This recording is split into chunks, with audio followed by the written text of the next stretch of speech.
Problem ఏంటి? Doctor గారు, నాకు ఉదయం లేవగానే నాకు నడుము నొప్పి వస్తుంది. అయితే మధ్యాహ్నం లేవమ్మా.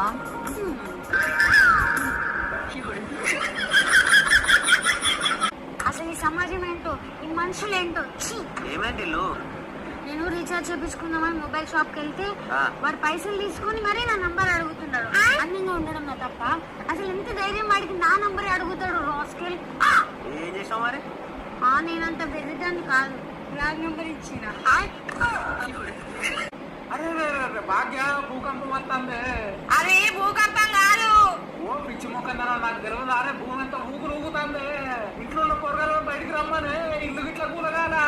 ఓ పిచ్చి మొక్క పోడా, నువ్వు రాత్రి తాగింది ఇంకా దిగలేదు, అది భూకంపం కాదని తినవా?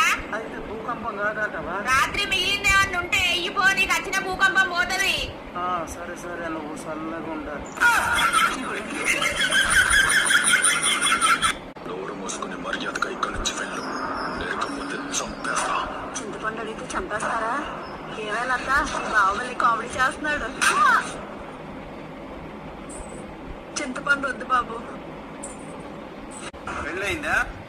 ఒకసారి మా అమ్మ నాయన చేశారు, రెండోసారి మా పక్కింటి వాళ్ళు చేశారు. రెండోసారి పక్కింటి వాళ్ళు చేసేది అంటే మన కమ్ములు ఉన్న క్యారెక్టర్ కదలేండి సార్. నువ్వు కరెక్ట్గా చెప్పకపోతే మూడోసారి నేను చేస్తా. వద్దులేండి, ఇద్దరితో ఆగలేక వస్తుంటా, మళ్ళీ మూడు నాకు అనుభవం.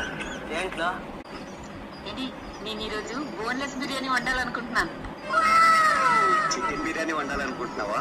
మటన్ బిర్యానీ వండాలనుకుంటున్నావా? పనస బిర్యానీ.